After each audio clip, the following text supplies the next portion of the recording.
Italy ਦੇ ਪੂਰਬ ਵੱਲੋਂ 901 ਹਾਈਵੇ ਮੰਗਲਵਾਰ ਸ਼ਾਮ ਨੂੰ ਕਈ ਘੰਟੇ ਤੱਕ ਬੰਦ ਰਿਹਾ। ਜਾਣਕਾਰੀ ਦੇ ਮੁਤਾਬਿਕ ਇੱਥੇ ਦੋ ਟਰੈਕਟਰ ਟ੍ਰੇਲਰਸ ਦੇ ਦਰਮਿਆਨ ਭਿਆਨਕ ਹਾਦਸਾ ਹੋ ਗਿਆ ਸੀ, ਜਿਸ ਵਿੱਚ ਇੱਕ ਟਰੱਕ ਦੇ ਡਰਾਈਵਰ ਦੀ ਮੌਤ ਹੋ ਗਈ, ਜਦੋਂ ਕਿ ਦੂਜੇ ਟਰੱਕ ਦੇ ਡਰਾਈਵਰ ਨੂੰ ਗੰਭੀਰ ਹਾਲਤ ਵਿੱਚ ਹਸਪਤਾਲ ਭਰਤੀ ਕਰਵਾਇਆ ਗਿਆ। ਹਾਦਸੇ ਦੀ ਸੂਚਨਾ ਮਿਲਦੇ ਹੀ ਪੁਲਿਸ ਮੌਕੇ ਤੇ ਪਹੁੰਚ ਗਈ ਅਤੇ ਹਾਈਵੇ ਕਲੀਅਰ ਕਰਵਾਉਣ ਲਈ ਕੁਝ ਘੰਟੇ ਆਵਾਜਾਈ ਬੰਦ ਵੀ ਕਰਨੀ ਪਈ। ਫਿਲਹਾਲ ਹਾਦਸਾ ਕਿਵੇਂ ਵਾਪਰਿਆ, ਇਸ ਦੀ ਜਾਂਚ ਕੀਤੀ ਜਾ ਰਹੀ ਹੈ। ਵਾਵੇ ਐਗਜ਼ੀਕਿਊਟਿਵ ਮਿੰਗ ਵਾਨਯੂ ਦੇ ਵਕੀਲ ਦਾ ਕਹਿਣਾ ਹੈ ਕਿ BC ਸੁਪਰੀਮ ਕੋਰਟ ਸਾਹਮਣੇ ਪੇਸ਼ ਕੀਤਾ ਗਿਆ ਮਾਮਲਾ ਬਿਲਕੁਲ ਗਲਤ ਹੈ।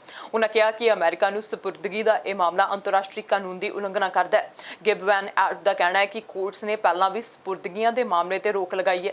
ਇਸ ਮਾਮਲੇ ਵਿੱਚ ਬੇਨਤੀ ਦੇ ਆਲੇ ਦੁਆਲੇ ਦਾ ਰਵੱਈਆ ਗੈਰ ਕਾਨੂੰਨੀ ਸੀ। ਉਹਨਾਂ ਕਿਹਾ ਕਿ ਇਹ ਮਾਮਲਾ ਇਸ ਲਈ ਵੀ ਨਿਵੇਕਲਾ ਹੈ ਕਿ ਬੇਨਤੀ ਆਪਣੇ ਆਪ ਵਿੱਚ ਹੀ ਗੈਰ ਕਾਨੂੰਨੀ ਹੈ। ਉਹਨਾਂ ਆਖਿਆ ਕਿ ਅਮਰੀਕੀ ਅਧਿਕਾਰੀ ਇੱਕ ਅਜਿਹੇ ਧੋਖਾਧੜੀ ਦੇ ਮਾਮਲੇ ਵਿੱਚ ਮਿੰਗ ਵਾਨਯੂ ਦੀ ਸਪੁਰਦਗੀ ਦੀ ਮੰਗ ਕਰ ਰਹੇ ਹਨ, ਜਿਸ ਦਾ ਸਿੱਧੇ ਤੌਰ ਤੇ ਅਮਰੀਕਾ ਨਾਲ ਸਬੰਧ ਹੀ ਨਹੀਂ ਹੈ।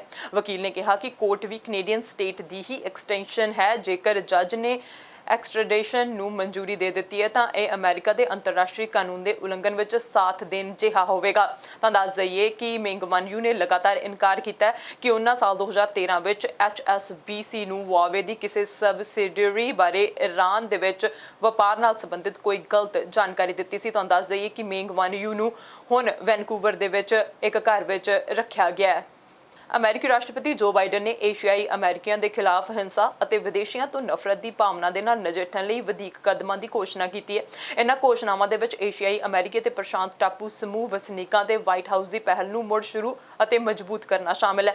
ਇਸ ਪਹਿਲ ਦਾ ਉਦੇਸ਼ ਏਸ਼ੀਆਈ ਲੋਕਾਂ ਦੇ ਖਿਲਾਫ ਵਿਤਕਰੇ ਅਤੇ ਹਿੰਸਾ ਦੇ ਨਾਲ ਨਜਿੱਠਣਾ ਹੈ। ਬਾਈਡਨ ਨੇ ਟਵੀਟ ਕੀਤਾ, ਅਸੀਂ ਏਸ਼ੀਆਈ ਅਮਰੀਕੀਆਂ ਖਿਲਾਫ ਹਿੰਸਾ ਵਧਣ ਤੇ ਚੁੱਪ ਨਹੀਂ ਬੈਠ ਸਕਦੇ। ਇਸ ਲਈ ਅੱਜ ਮੈਂ ਏਸ਼ੀਆਈ ਵਿਰੋਧੀ ਅਪਰਾਧਾਂ ਨਾਲ ਨਜਿੱਠਣ ਲਈ ਨਿਆਂ ਵਿਭਾਗ ਵਿੱਚ ਇੱਕ ਪਹਿਲ ਸ਼ੁਰੂ ਕਰਨ ਸਮੇਤ ਵਾਧੂ ਕਦਮ ਚੁੱਕਣ ਜਾ ਰਹੇ ਹਨ।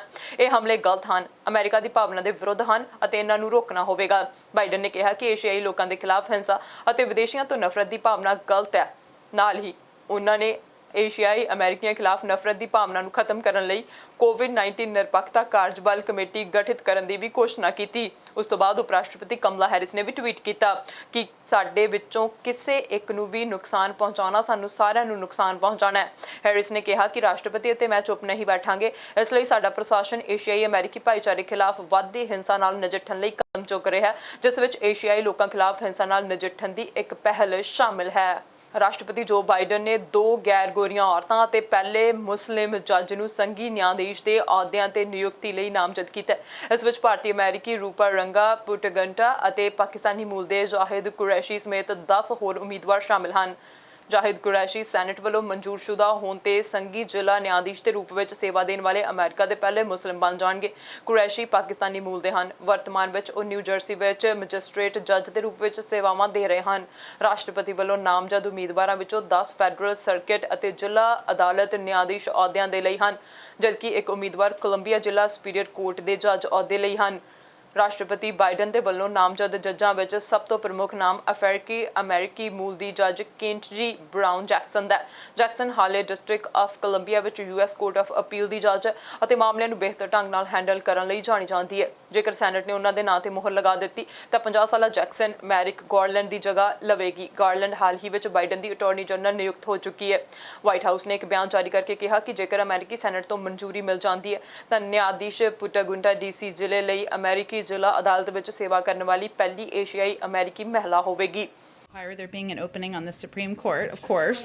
There is not an opening on the Supreme Court. Look, I think there is an incredible group of nominees the president announced today. As someone who served for 17 years on the Senate Judiciary Committee as chairman and ranking member, he has a long history on judicial appointments. This is a priority for him, but our focus is on getting the Senate to confirm these group of nominees and to continue to build a pipeline of additional highly qualified nominees who are going to reflect the values the president has outlined. ਰਾਸ਼ਟਰਪਤੀ ਜੋ Biden ਦੇ ਛੋਟੇ ਬੇਟੇ hunter ਨੇ ਆਖਿਆ ਕਿ Ukraine gas company ਦੇ board ਵਿੱਚ ਰਹਿ ਕੇ ਕੋਈ ਵੀ ਗੈਰ ਕਾਨੂੰਨੀ ਕੰਮ ਨਹੀਂ ਕੀਤਾ ਗਿਆ। ਇੰਨਾ ਹੀ ਨਹੀਂ, ਫੈਸਲਾ ਲੈਣ ਵਿੱਚ ਵੀ ਉਹਨਾਂ ਵੱਲੋਂ ਕਦੇ ਕੋਈ ਕਸਰ ਨਹੀਂ ਛੱਡੀ ਗਈ। ਹੰਟਰ ਨੇ ਇਹ ਵੀ ਆਖਿਆ ਕਿ ਜੇਕਰ ਉਹਨਾਂ ਨੂੰ ਦੁਬਾਰਾ ਮੌਕਾ ਮਿਲਿਆ ਤਾਂ ਵੀ ਉਹ ਕੰਪਨੀ ਨਾਲ ਕੰਮ ਨਹੀਂ ਕਰਨਾ ਚਾਹਣਗੇ। ਇਸ ਲਈ ਉਹਨਾਂ ਦੇਸ਼ ਦੇ ਮੌਜੂਦਾ ਹਾਲਾਤ ਨੂੰ ਜ਼ਿੰਮੇਵਾਰ ਠਹਿਰਾਇਆ। ਤਾਂ ਦੱਸ ਦਈਏ ਕਿ ਸਾਬਕਾ ਰਾਸ਼ਟਰਪਤੀ ਡੋਨਲਡ ਟਰੰਪ ਨੇ ਹੰਟਰ ਦੇ ਯੂਕਰੇਨ ਦੀ ਕੰਪਨੀ ਨਾਲ ਕੰਮ ਕਰਨ ਨੂੰ ਲੈ ਕੇ ਕਈ ਸਵਾਲ ਉਠਾਏ ਸਨ। ਉਹਨਾਂ ਦੋਸ਼ ਲਗਾਇਆ ਸੀ ਕਿ ਕੰਪਨੀ ਵਿੱਚ ਕੰਮ ਕਰਨ ਦੇ ਦੌਰਾਨ ਹੰਟਰ ਨੇ ਆਪਣੇ ਪਿਤਾ ਦੇ ਨਾਂ ਦਾ ਇਸਤੇਮਾਲ ਕੀਤਾ। ਸਾਲ 2020 ਦੀਆਂ ਰਾਸ਼ਟਰਪਤੀ ਚੋਣਾਂ ਵਿੱਚ ਵੀ ਉਹਨਾਂ ਨੇ यूक्रेन का मामला उठा के बाइडन नूं भ्रिष्टाचार के मुद्दे ते घेरन तो बाज नहीं आए। अपनियां यादां नाल जुड़ी किताब ब्यूटीफुल थिंग्स विच हंटर लिखते हैं कि ना तो मैं कुछ गलत किया ते ना ही कदे मेरे उपर गलत काम करन दा दोष लग्या।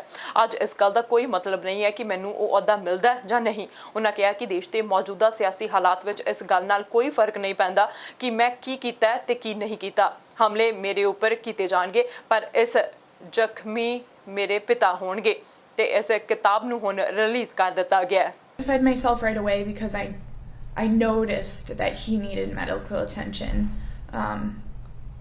It didn't take me long to realize that he had an altered level of consciousness, and in our training that is when the first sign that somebody needs medical attention. So my attention moved from Mr. Floyd to how can I gain access to this patient and give him medical attention or direct the officers. What's the point of doing chest compressions? Pumping the blood for somebody that's not doing that themselves, trying to get a pulse back. And were you able to do that, any of those steps? No, sir. Why weren't you able to do any of that? Because the officers didn't let me in to the scene. I also offered, in my memory, I offered to walk them through it, or told them, if he doesn't have a pulse, you need to start compressions, and that wasn't done either. In my memory, I tried different tactics of calm and reasoning. I tried to be assertive. I pled and was desperate. When you couldn't do that, how did that make you feel? Totally distressed. Were you frustrated? Yes. ਦੂਜੇ ਪਾਸੇ America ਵਿੱਚ ਸਿਆਫਾਮ George Floyd ਦੀ ਮੌਤ ਤੋਂ ਬਾਅਦ ਕਾਫੀ ਹੰਗਾਮਾ ਹੋਇਆ ਸੀ। Police ਇਸ ਨੂੰ ਹਾਦਸਾ ਕਰਾਰ ਦੇ ਰਹੀ ਸੀ। ਹਾਲਾਂਕਿ ਹੁਣ ਇਸ ਮਾਮਲੇ ਵਿੱਚ ਇੱਕ ਸਨਸਨੀਖੇਜ਼ ਖੁਲਾਸਾ ਹੋਇਆ। ਅਮਰੀਕਾ ਵਿੱਚ ਮਿਨੀਐਪੋਲਿਸ ਦੀ ਇੱਕ ਫਾਇਰ ਬ੍ਰਿਗੇਡ ਮੁਲਾਜ਼ਮ ਨੇ ਅਦਾਲਤ ਵਿੱਚ ਦੱਸਿਆ ਕਿ ਉਸ ਨੂੰ ਸਿਆਫਾਮ ਜਾਰਜ ਫਲੋਇਡ ਦੀ ਮਦਦ ਕਰਨ ਤੋਂ ਰੋਕ ਦਿੱਤਾ ਗਿਆ ਸੀ। ਮੈਨੂੰ ਮਰਦੇ ਹੋਏ ਇਨਸਾਨ ਦੀ ਮਦਦ ਕਰਨ ਤੋਂ ਰੋਕਿਆ ਗਿਆ। ਹੈਂਸਨ ਨੇ ਅਦਾਲਤ ਵਿੱਚ ਜੋ ਹੋਇਆ ਉਸ ਨੂੰ ਸੁਣ ਕੇ ਲੋਕ ਹੈਰਾਨ ਰਹਿ ਗਏ। ਉਹਨਾਂ ਦੱਸਿਆ ਕਿ ਉੱਥੇ ਇੱਕ ਵਿਅਕਤੀ ਨੂੰ ਕੁੱਟਿਆ ਜਾ ਰਿਹਾ ਸੀ। ਮੈਂ ਆਪਣੀ ਪੂਰੀ ਸਮਰੱਥਾ ਅਨੁਸਾਰ ਮੈਡੀਕਲ ਸਹਾਇਤਾ ਮੁਹੱਈਆ ਕਰਵਾ ਸਕਦੀ ਸੀ ਅਤੇ ਇਨਸਾਨ ਨੇ ਅਜਿਹਾ ਕਰਨ ਤੋਂ ਮੈਨੂੰ ਮਨਾ ਕਰ ਦਿੱਤਾ।